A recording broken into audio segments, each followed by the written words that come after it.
Good morning, Dog Nation. I'm Brandon Adams, and this is DawgNation Daily, the daily podcast for Georgia Bulldogs fans, presented today by ServPro. Our DawgNation cruise continues. That means our DawgNation roundtable shows continue this week, too. Wanted to do something a little bit different in honor of the fact that really almost none of us are in town this week because we're on Utopia of the Seas with our friends at Royal Caribbean. Yesterday, I thought we got off to a great start looking at the outlook for the Georgia offense.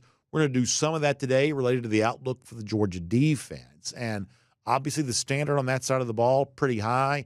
How closely can Georgia come to matching the yearly expectations that exist there? We'll have some fun with that. We'll hear from Mike Griffith, Jeff Sintel, Connor Riley, along with myself on those topics here today. We're also glad to be able to hear from you here, too. Obviously, your interactions with each other during the comment section, during our chat. While I'm not here live, we, of course, appreciate all that. And don't forget, as there's transfer portal news, things like that. If there's need to be live on video reacting to in-the-moment stuff, and almost certainly there will be at least some of that, we'll have people here and able to do that for you, including our colleague Connor Riley was not in attendance on our DawgNation cruise this week. He's sort of like I've used this joke how many years in a row. He's like our designated survivor. There's always a member of the presidential order of succession that does not, go to the State of the Union or something like that. Connor's sort of our designated survivor to sort of repopulate DawgNation in the event that is needed. But nonetheless, good stuff coming up today. Glad to have you with us for it. It is DawgNation Daily, the daily podcast for Georgia Bulldogs fans, presented today by ServPro. And it begins right now. Today's episode of DawgNation Daily is brought to you by ServPro. Cleaning, restoration, construction. Presented by DawgNation.com. This is DawgNation Daily, the daily podcast for Georgia Bulldogs fans. Here's your host, Brandon Adams. I thought we got off to a great start yesterday with our first DawgNation roundtable, looking at the outlook for the Georgia offense. Today, I want to flip it around and look at the outlook for the Georgia defense. And I would say that in general, offense generates a little bit more passion sometimes than defense does. That's true even in a place like Georgia that has the great history of the Junkyard Dogs. Even in the national championship era, awesome defense, maybe the best of all time in 2021. Even with this program in its best seasons, many times being defined by defensive success, and the fact that Georgia's beloved head coach Kirby Smart is also a bit of a defensive-minded guy, there's still going to be a passion and energy on offense for most fans in most discussions that probably isn't matched when the topic of defense comes up. But we would all agree, because the truth is the people that watch and listen to this show are kind of above average football fans. They know, a little bit more than just the casual observer might. And as we look into Georgia here this year, I think one of the things that we would say is, okay, the need on defense is almost as intriguing and interesting as the need on offense. I would say, and we talked a lot about this yesterday, when you look at the various offensive issues for Georgia, they're pretty easy to identify, and you can find some easily understandable statistics to kind of help make more sense of some of that. It's just a very easy conversation to have. Defensively, it's perhaps a little bit different, where the overall stats for Georgia defensively still look pretty good. They're not what they were a couple of years ago, but they're also not really falling flat on their face either. But some of the teeth that you've kind of sometimes seen Georgia show in its absolute best moments, they haven't quite shown that quite as much in recent years. In 2023, for instance, the first year after back-to-back national championships, they gave up more in the way of rushing yards than we had gotten used to seeing Georgia before. Last year, they gave up on a points-per-game basis far more points than we were kind of used to seeing Georgia give up. And, that kind of great era of Georgia, starts to feel a little bit like a longer span of time ago now. And you kind of wonder, well, how much can Georgia kind of get back to on that here this year? And I would say, and this is a little bit of a continuation of something I also mentioned yesterday, when I look at Georgia on defense, I am mostly optimistic. I'm not sure about a couple of things. For instance, you need to be much better, kind of the point of attack defensively up there with the defensive line. I'm not 100% sure how all that's going to work out this year. For instance, how strong will Georgia be when it comes to stopping the run? But the one thing I am mostly confident about Georgia on defense, and in a moment we'll continue our DawgNation Roundtable for this week. It's kind of a weekly theme. Hear what Jeff Sintel, Connor Riley, Mike Griffith have to say. The thing that gives me the most hope and just the most optimism from an analytical standpoint is the fact that if you want to be a great defense in 2025, you got 3 levels of a defense to help you get there. And I would say that Georgia begins the season kind of knowing it's already there at one of its levels. Georgia almost always has great linebacker play. And when I say linebacker in this instance, I'm talking about the inside linebackers. Georgia almost always has great play from those linebackers kind of operating in the middle of the field. And I don't see any reason why that should be different this year. If anything, you can make a case they're even better than normal. Obviously, the guys who've played most frequently, certainly C.J. Allen and to a degree Raylan Wilson, you feel pretty good about them. But when you look at the buzz generated by guys like Justin Williams and Chris Cole during spring practice, well, my gosh, you feel even better about what they might be able to do. And this ensemble that Georgia has there, I mean, it just sort of seems like the envy of the nation. So in the race to be a great defense, the fact that you feel like you've already got a great unit, I think you take that as really good news. And that doesn't make necessarily the other questions about the defense any easier to answer, but it's a pretty good starting spot. And by the way, I would say that our operating procedure this week is going to be, when we get back to our roundtable here in a moment, when it comes to issues that are not quite resolved yet, because at the time of recording, we don't quite know the full transfer portal situation for Georgia, we are kind of, to the best of our ability, going to pretend that the transfer portal doesn't exist. So we're going to kind of focus on Georgia as we think we know it right now and sort of, kind of operate from that. So that kind of makes it a little bit hard to talk about the edge rushing spot a bit. But we do know enough about who's going to be playing in the defensive secondary to sort of know what that's, maybe going to look like. And whether it's a veteran like Daniel Harris holding on to a job, or guys like Ellis Robinson, DeMello Jones, who are performing so well that you have to have them in the game in some form, some fashion, some way. Same type of thing for the defensive front. We know a little bit about what the rotation is going to look like, but how much room is there for younger, less experienced players to be a part of that too? And how much can that new blood also help Georgia find a new level of success there? That's some of the stuff that we're fascinated by. But once again, as you kind of try to take strides with your defensive line and hopefully shore up some areas of your defensive secondary, and in some cases replacing guys who played a lot of snaps for you, the fact that you already know how good your linebacking core, the guys in the middle of your defense, how good they have a chance to be, I do think it makes finding answers to those other questions, maybe that path is just a little bit easier to navigate. We'll certainly find out. We'll talk more about that as a part of our DawgNation Roundtable here today. Yeah, so coming up here in a moment, Mike Griffith, Jeff Sintel, Connor Riley, DawgNation Roundtable Day 2. Prior to that, let me remind you, I am Brandon Adams, and this is DawgNation Daily, the daily podcast for Georgia Bulldogs fans, presented today by ServPro. Thrilled you are with us for this. Proud to be on our DawgNation cruise. Wish you could be there, but if you can't, this, we believe, is the next best thing. Some really fun shows, kind of showcasing some of the interactions that we're a part of with our DawgNation folks on board that DawgNation cruise. And, of course, we appreciate our friends at ServPro for making it all possible. And it's kind of funny. We have different kinds of sponsors here on this show. Some are all about the fun and the good stuff about life. Hey, sometimes a sponsor, though, has to show up in a serious time, too, and that's what our folks at ServPro are about. These are serious people that do serious work. I'm talking about big, messy cleanup jobs. Fire breaks out. If you have a home you live in, warehouse, something like that, you maybe have some personal experience with this. Fire is a fact of life. It's a reality. Sometimes it happens. And when it occurs, what a mess that leaves behind. Can't be a scary situation, but even once once you realize that all the people are safe, you still have some major property issues to take care of.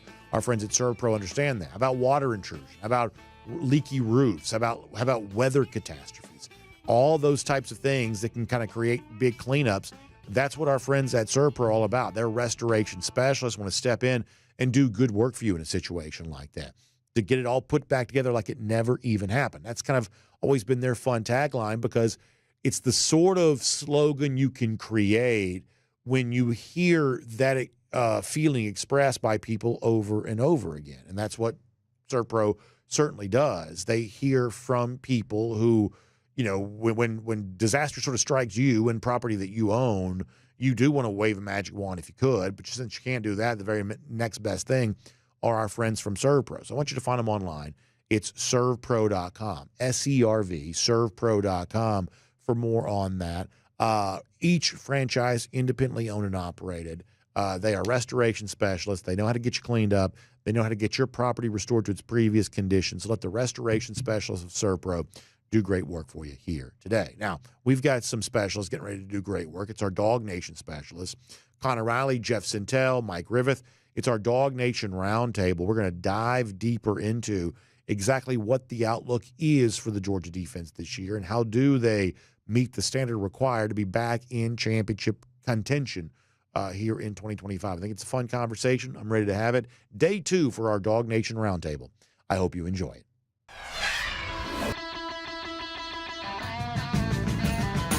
From Athens and across the SEC or wherever the recruiting trail may lead, here's a DawgNation.com insider. And here on DawgNation Daily, presented by ServPro, we're going to continue our series of DawgNation Roundtables. Boy, so much great feedback when we've done this in the past. I think people enjoyed the one we did on Monday. Coming back to do it again here today. Now, yesterday we kind of looked at the outlook for the Georgia offense.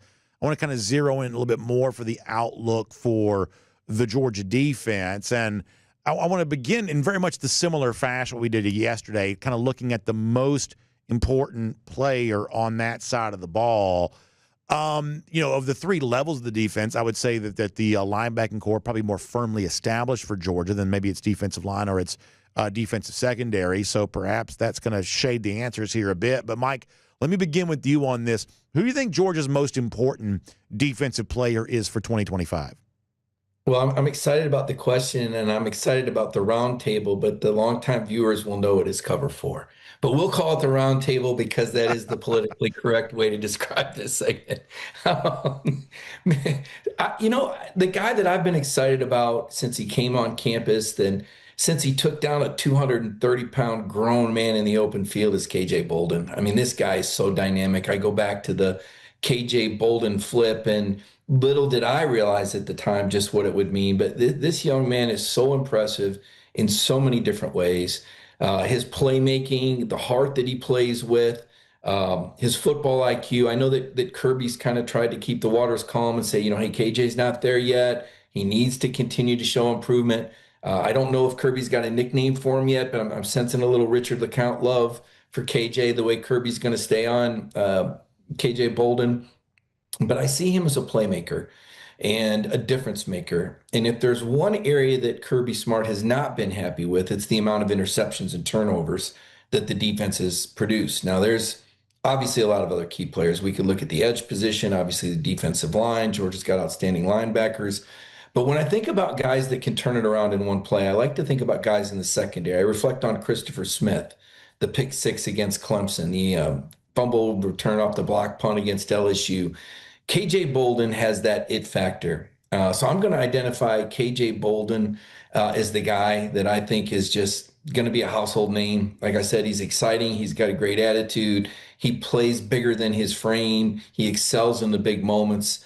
And he's all Georgia, right out of Buford. So I'm going with KJ Balden. Jeff, I like the answer of Balden from Mike. I mean, I've been touting KJ for a very big season for most of this offseason. I guess my specific question would be, though, can a safety be your most important defensive player? Maybe we've seen it in the conference with guys like Caleb Downs. And, I mean, Malachi had that ability. And, I like Mike's answer there of KJ Balden, because I think he probably has as much upside, respect, overall ability as anyone. That having been said, not just for the sake of variety, but I really love my answer to this one. And I think it's Dalen Everett. And the reason why is I think he's probably the most likely highest drafted dog next year with a good season. He's going to test well. But I'm thinking about just scheme here a little bit, Brandon. And here's why I say Everett. Because I'm looking kind of square at the Auburn game. The Auburn game is going to be very tough this year. Every time, it's really hard for very good Georgia teams to beat Auburn in Auburn by more than 10, 14, 17 points. I thought Dalen started off really rocky last year, but I think he figured it out. But when I think of Auburn, I think of them adding a guy like Nate Singleton, right? And I think Dalen would have the ability to come down and maybe put clamps on Singleton in the slot. And that would open up Georgia's defense when it's facing a premium passing attack with those threat levels in the slot. And then all of a sudden, Georgia's depth at corner opens up a little bit. You can get Daniel Harris. You can get Ellis Robinson, the fourth on the field. He's the veteran. He's been around the longest. He has been an MVP in some big games for Georgia, Texas, mind you, other games down the road. I think that guy on defense for me is Dalen Everett because he makes all of the inexperience and newness. He kind of levels all that out. I like that answer a lot, and as I said, I like Mike's answer to a degree as well. Connor, I want to hear from you, but as a lead into your own answer, I want you to kind of respond to what I believe. I think you just heard Jeff made a very effective case for Everett. I think that Mike made a pretty convincing argument for KJ Balden. I firmly believe, though, the right answer to this question is either Christian Miller or Jordan Hall, one of the two defensive linemen who, combination of age and upside, I think Georgia needs at least one of those two players to be a frontline defensive lineman near the top of the conference. And if that's the case, Everett's job gets easier, Bolden's job gets easier, this incredibly deep collection of inside linebackers, their job gets easier, finding some, new, starter at the edge, outside linebacker type spot, that gets easier. Everything that Georgia wants to do defensively gets easier if you've got kind of a big time, call it a game wrecker if you want, defensive lineman. Miller, Hall, the two most likely candidates for that. One of those two would be my answer. Would you mind responding to that, and then you can give us your own answer? You were so close, BA, to giving the right answer, because I think you look at the best defenses that Kirby Smart has had at Georgia, at least in terms of success and what we saw from team level that year. 2017, it was a front seven defender, Roquan Smith, in terms of the best player on that team. 2021, you could pick between Jordan Davis, Trayvon Walker, Nakobe Dean for who that best player was, but that front seven made that 2021 defense what it was. 2022, it was Jalen Carter, a disruptive force there in the middle. And I do agree with you, it's a defensive lineman, but I think the actual most important player in terms of what he does for Georgia this year, it's not one of the interior guys necessarily in a Christian Miller or Jordan Hall, but it's Gabe Harris. And I think that Gabe is so interesting to me because I understand this is as low as his stock is going to be this season because he didn't practice this spring. We didn't see a lot from him there. And we're recording this on a Friday, and who knows, by the time this airs, maybe Georgia has added at that outside linebacker position via the transfer portal. But his ability to play either outside linebacker or along the defensive line, I think is going to open up so many things for this Georgia defense this year. I'm not saying he's going to be the most productive player in this scheme, but with what we've seen from him thus far and the flashes that he's had and the role that he is going to step into, I think that Gabe Harris is going to, so goes this Georgia defense in 2025, because if he's impactful and he's able to do a lot of different things for Georgia, that's going to open things up for Christian Miller to make plays as a penetrating defensive tackle, for Jordan Hall to clog up rushing lanes. Gabe Harris, he's going to be asked to do, I think, a lot of the dirty work, and he's not necessarily always going to have the stats to do it. But I know this Georgia staff likes Gabe Harris a lot, with a new number this year going to number 9 on the defensive side. I think Gabe Harris is a guy that is going to, so goes this Georgia defense in 2025. And Connor, as a follow-up, nobody mentions an inside linebacker. I think we're kind of treating them as a given. Georgia typically has very good inside linebacker play. It seems like this group is at least that good, if not, my gosh, the quartet here may be about as much as they've ever had.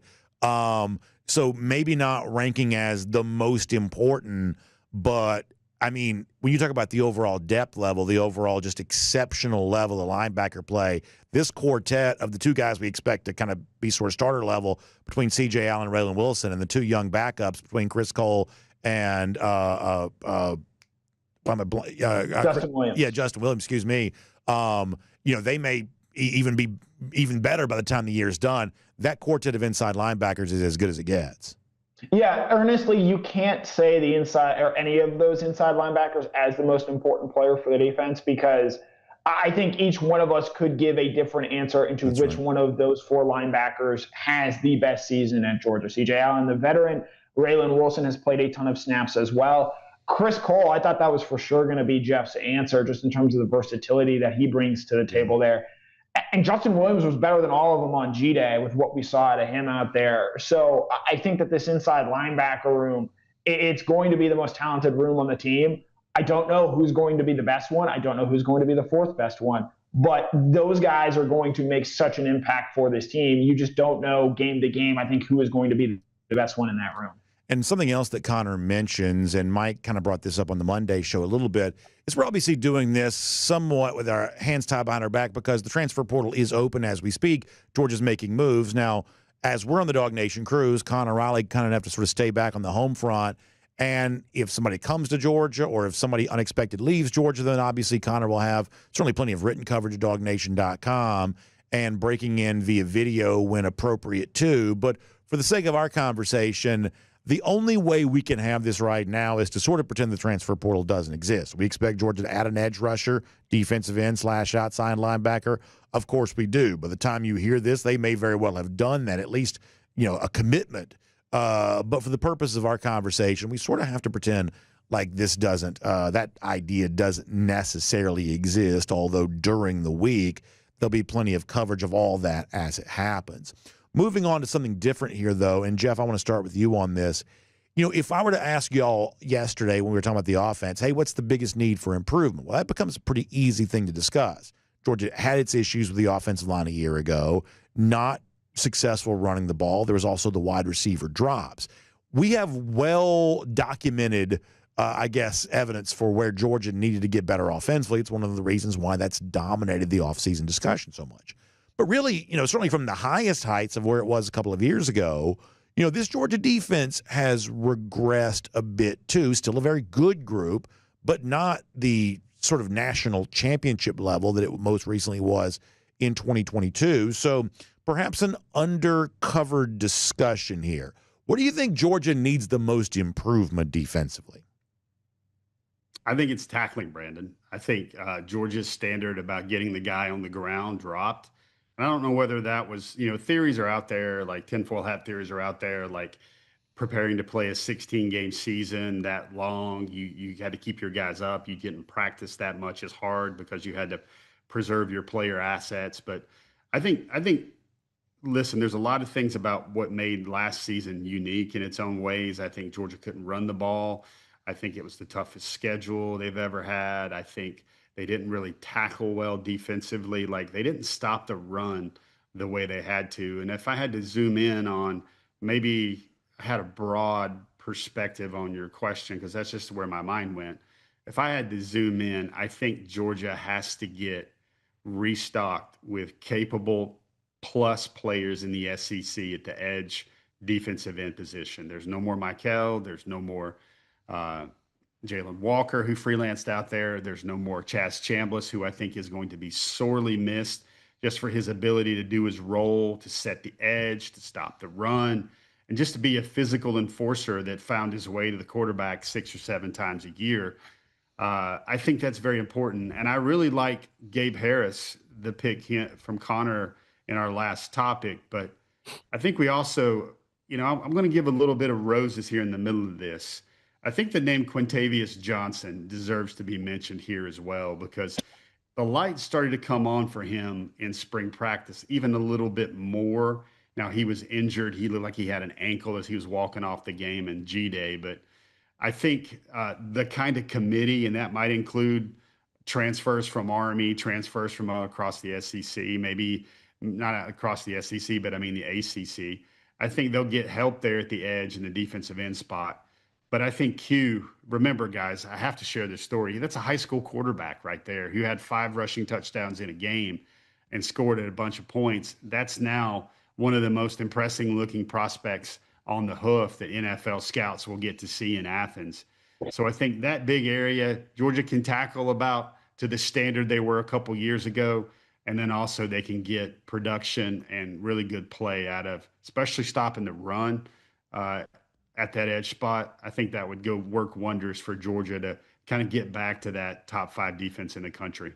Mike, before I hear your answer, I want to kind of follow up on this here for a moment. Obviously, we know that, Georgia's kind of biggest position of need, just given the lack of experience, is on the kind of the edge of the defense, outside linebacker, defensive end.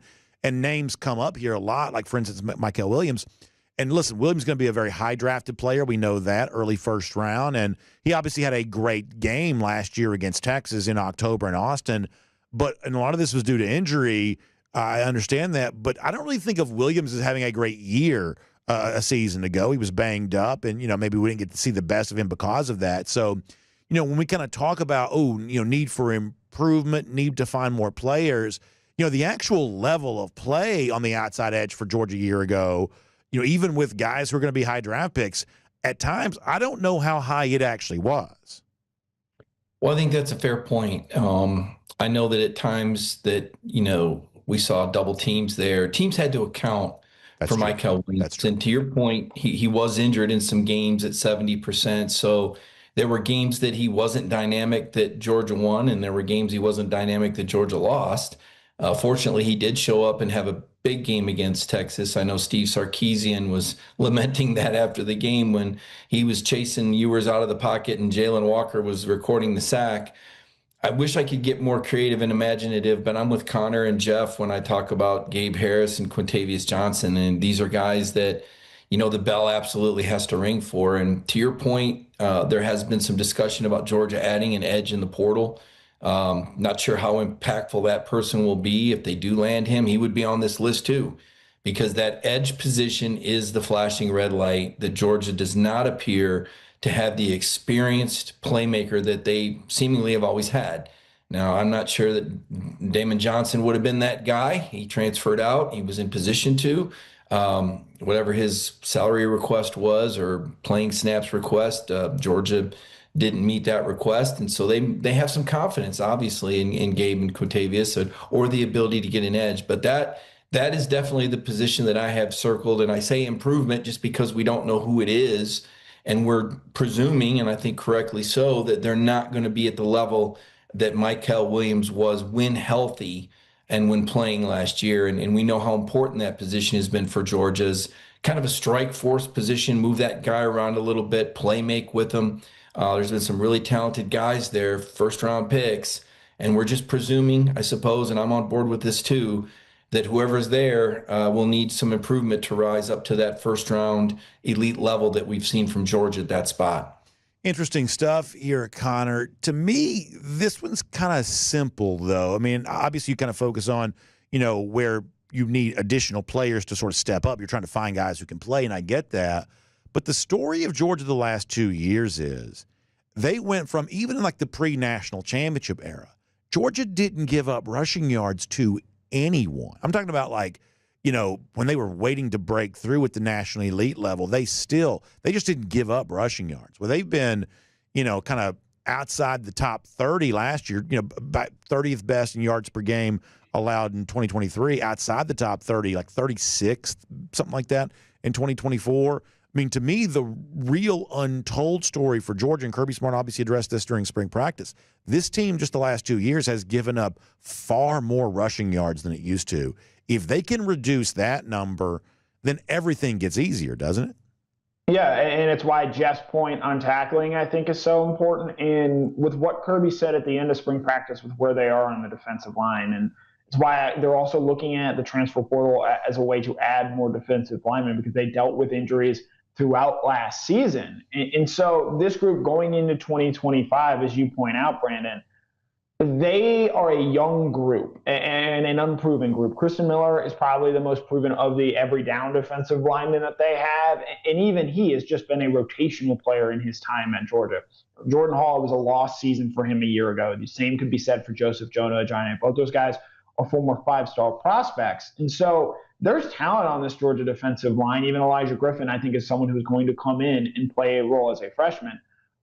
But this is a group that I think is going to have to get better as the season progresses. I think this group has a very high ceiling. The question is, does everything come together for this group so that they go out there and stifle an opposing rushing attack and force a team to play really one-dimensional football? Because when you're forcing a team just to drop back and pass every time, makes them a lot easier to defend. It helps increase the sack totals because there are just more passes, and you can be more aggressive in getting after that quarterback. And so I think how this defensive line grows over the course of the season is going to have a long way in determining not just how this defense looks, but how this Georgia team as a whole performs in 2025. So anything else to add on the needs improvement topic, or is that kind of you and I kind of closely aligned on that, it sounds like? I would agree with that. And Mike touched on this earlier, too. I think a little bit of more playmaking in the secondary, whether that be Janelle Aguero taking a step forward at the start position. What do we see out of the cornerbacks? Dalen Everett has 3 interceptions against Texas in 2 games last year. He had 0 in the other ones. How do you go about, and really you look at Tyke Smith in that 2023 defense, how disruptive of a player he was and how that allowed Malachi Starks to play more of that deep range free safety. Can Georgia find someone, whether it be Janelle Aguero, maybe it's a Zion Branch out of the transfer portal, to be an impact player at star? That way you're not necessarily asking KJ Balden to go there and sacrificing other parts in the secondary like I believe they did in the 2024 season. All right, we'll shift gears here and go cruise around the SEC, courtesy of Royal Caribbean. We're obviously enjoying our time on Utopia of the Seas here this week, and we think that you'll have a great time when it comes to something here with Royal Caribbean in 2025. By the way, next year, love to have you be a part of our DawgNation cruise, but you don't have to wait until next year to go on a cruise vacation with our friends at Royal Caribbean. Star of the Seas set to debut. By the end of the year, we're going to have the Royal Beach Club at Paradise Island in the Bahamas. That's going to get rock and rolling, kind of changing the game when it comes to a trip to Nassau. And, of course, enjoying those specialty restaurants on board, like Giovanni's there on board Utopia. How about 2 levels of delicious Italian food, the Mason Jar, Chops Grill, all the specialty restaurants, Izumi, the teppanyaki style, hibachi, all kinds of just wonderful specialty restaurants. It's one of the reasons why you need to be on a Royal Caribbean cruise vacation. Our friend Jessica Slater wants to help you out with that. Give her a call, 770-718-9147, 770-718-9147. She's the travel advisor recommended to us by Royal Caribbean. She helps us plan our DawgNation cruise with Royal Caribbean, and she can help you too. You can also email her, jslater@dreamvacations.com. So yesterday in this space, we looked at the teams sort of commonly expected to be in the preseason top 25, and we asked which one would not finish there. Now, today, we're going to do the opposite. I want to look here for a moment at the teams sort of not thought of, at least consensus-wise, as preseason top 25 teams to sort of identify if the SEC could have a surprise. Now, yesterday, I wouldn't let y'all mention Florida that was included in the preseason way too early top 25 from ESPN. But today, I'm going to open it up for Florida. If you want to, on the heels of a perhaps return to health, DJ Lagway, mention them as a surprise, a team that would make the top 25 and finish that way here this year, despite a very tough schedule. Florida is on the table for you right now if you want to use them. So let me give you the 7 teams here that's kind of up for grabs here. Florida, Auburn, Mississippi State, Vanderbilt, Arkansas, Kentucky, and Missouri. Those are the 7 teams to consider, not thought of, at least in a consensus way, as a preseason top 25 team. Which one is the most likely of that group to finish ranked? Connor, what do you think? Well, if I have to pick from those teams, give me Oklahoma. This is a year where it has to come together for Brent Venables. It's a desperate team, given the way that last season unfolded in the SEC. And look, they have a difficult schedule. They play Michigan at home to start the season. You have to, you host Auburn, but you have to go to Alabama. You get Ole Miss at home. You get Texas in Dallas as they play every year. You got a 2 South Carolina, 2 Tennessee. It is not an easy schedule by any stretch of the means, but this is a team that has been aggressive in the transfer portal. They've recruited well. They were really snake bitten last year by injuries at the wide receiver position, and they had a ton of turnover to deal with on the offensive line. So those 2 positions, I think, are going to go a long way in determining how successful they are. I don't necessarily know if I believe what I'm saying, but forced to play within the rules of this game. Sure. Give me Oklahoma as the team that could potentially end the season ranked in the SEC, because I'm not all that high on Florida, quite frankly. And those other teams have some major questions, and I'm sure you'll leap at the chance to pick Hugh Freeze and Auburn. But I worry that because of the way things have gone there so far in his tenure, a losing culture has been established, and that becomes very tough to overturn. So give me Oklahoma and Brent Venables, who has won 10 games in his time in a season at Oklahoma, albeit in the Big 12. Connor, this is ultimate recency bias, and obviously, you mentioned Auburn, they brought in a lot of guys.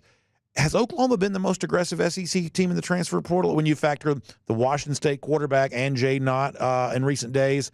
And those are two pretty big expenditures. They also brought in the quarterback's offensive coordinator, so they've completely invested in all of that as a way of trying to save Venable's job here. When you look at these two high-profile ads, does that make Oklahoma the most aggressive SEC team in the portal this offseason?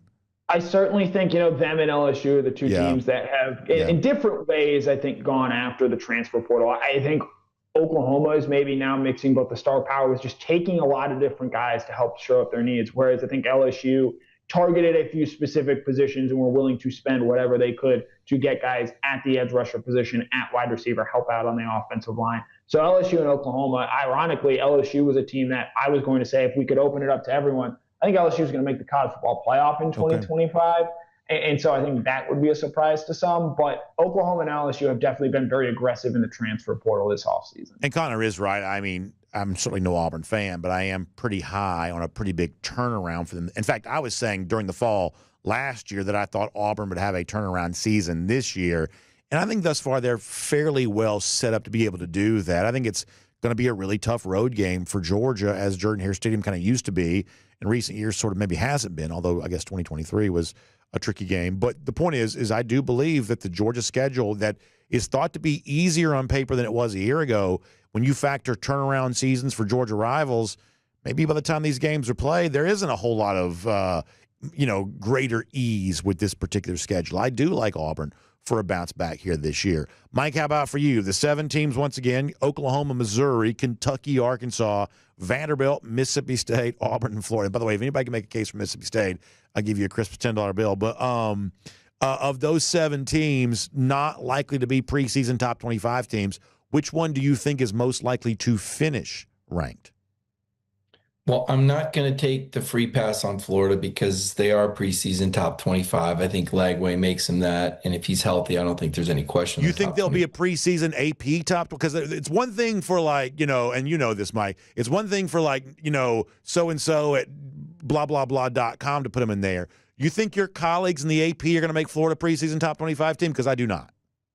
I do. I think if Lagway's healthy at the start of fall camp, they're going to be drinking the Kool-Aid. Florida finished last year really impressive, beating Ole Miss, beating a good Tulane team in the bowl game as well. And again, Lagway is a guy that they're talking about in a very special way down there, Brandon. It's really amazing to hear the praises they sing. And it's also amazing to watch him throw the ball effectively. Now, I don't know what he's going to throw the ball like with his shoulder injury. They say it's non-surgical, but there's a little bit of a question mark. But if Lagway's healthy, I think Florida's a really dangerous team on Georgia's schedule. But let me ask you, though. Before you give me your team, let me ask you about this. And obviously everybody knows I'm a Gator hater. I'm actually not trying to be one right now. What I'm saying is I totally agree. When Lagway's healthy, I think he's a really good player. Like, full stop, no doubt about it.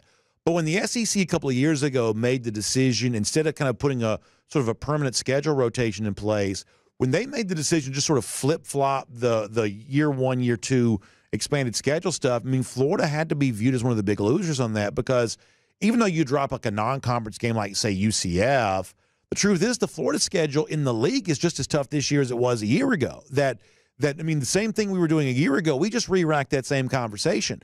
Can Florida navigate a tough schedule, and at least to the tune of you got to be 9-3 at least to make the top 25. And I just don't see how they get that many wins against this SEC schedule. Well, that's a really fair point. I've already said I don't think that this year's Ole Miss is going to be last year's Ole Miss. I'll leave it to Georgia fans to ask themselves if they think this year's Georgia will be better than last year's Georgia. And, Florida State's struggles are, pretty well documented. Florida got off to a bad start last year. The culture was bad. Lagway changed that. There's a lot of momentum even outside of Lagway. So I think you have a really fair point about the schedule, though. It's certainly no picnic, but that's not my surprise team. Okay. Let me get my surprise team, and you've already mentioned them. I just feel like Hugh Freeze is going to find a way, and he likes his quarterback. That's obviously a pretty sharp departure from the past when he's kind of thrown that quarterback under the bus and backed the bus back up over him and run over him again. He's made it pretty clear he wasn't happy with the quarterback play. You mentioned the struggle that Georgia had down there in 2023. I mean, is it fair to say no Brock Bowers, no Georgia win at Auburn in 2023? I mean, I think you could make that case when we reflect back on the fourth quarter of that game. So I'm going to go with the Auburn Tigers. It's just one of those programs, and I think what Connor says has validity about the culture. But that fan base and the culture outside of the program has a way of seeping in. And it just seems like it's hard to keep Auburn down. They always seem to rise. It is a football school. Bruce Pearl said that after reaching the Elite Eight. First thing he said is, I just want to remind everybody we're a football school. He was only half joking. I'm going to go with Auburn as a surprise team that's going to finish in the top 25 this year. I'm going to give you one other tiny thing to think about. I got my eye on Missouri here a little bit. It's a projected win total of about 7.5. They bring in their quarterback. They get Pribula from Penn State. As Mike mentioned, they spent money on Damon Wilson here this offseason. I think that Drinkwitz has proven to be a pretty good coach. They did disappointed a year ago when they were thought to be a preseason top 10 team that could compete for the playoffs. But they also didn't fall flat on their face a year ago either. They just finished below expectations, but not embarrassingly so.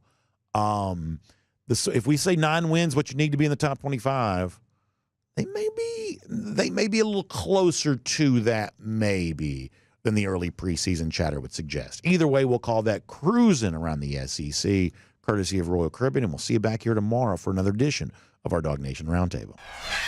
And a great continuation of our DawgNation Roundtable. How much fun has all that been? Just guys sitting around talking, kind of like the same thing you might be doing if you're enjoying a finished long drink with one of your buddies or a collection of your buddies, because this time of year, it's a great time to be enjoying the finished long drink.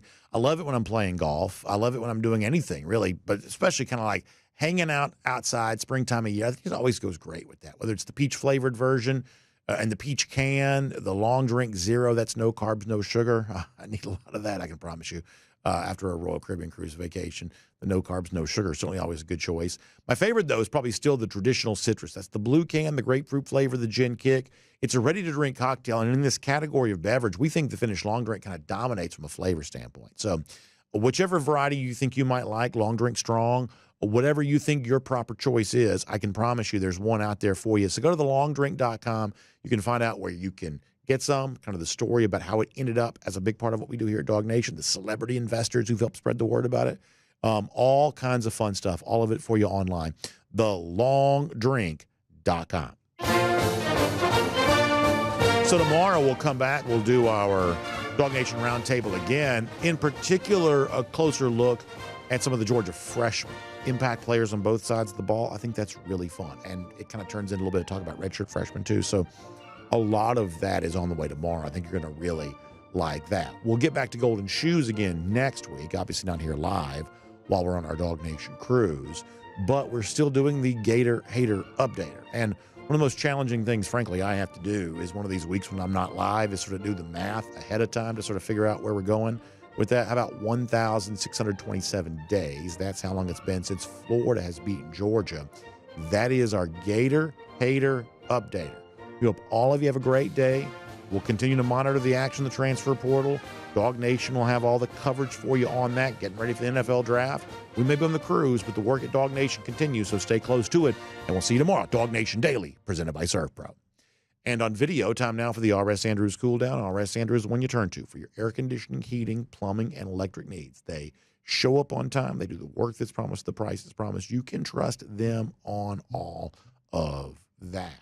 I'm sure you've enjoyed following the pre-draft buzz with who may or may not from Georgia end up. There's even some chatter about some additional possible first-round picks for UGA. You no doubt maybe heard some of that kind of stuff. What's going to happen with, the quarterbacks here? There's always a lot of fun as you get closer to it about exactly how it may all play out. So I no doubt you're enjoying all of that, and perhaps you're even chatting with each other about that. Of course, well, as we mentioned, when appropriate, DawgNation will have plenty of coverage for you on that too. I wish you could be on the DawgNation cruise with us, but I'm glad you're here today. And I'll invite you to check out our friends at R.S. Andrews. They are online at rsandrews.com. When you're in the Caribbean, you get the nice breeze blowing in your face. It feels so comfortable. At home, if your AC unit, though, is not working the way it's supposed to, you don't have any of that comfort. You don't have any of that relaxation. You need to get back to that. Or if you're afraid that that might not last for you all spring and summer long, get the peace of mind you deserve by getting your unit kind of tuned back up to factory fresh specs. Our friends at RS Andrews can help you out with that. Find them online at rsandrews.com. They have brought the RS Andrews cool down for us for a long time, and they will keep on doing that too. So y'all check them out. Air conditioning, heating, get a plumbing emergency, anything like that. The RS stands for rapid service. They want to jump in there and help you right away. So check them out there, and then we'll see you back here tomorrow. Another great day of our Dog Nation Roundtable. We will see you then here on Dog Nation Daily, presented by SurfPro.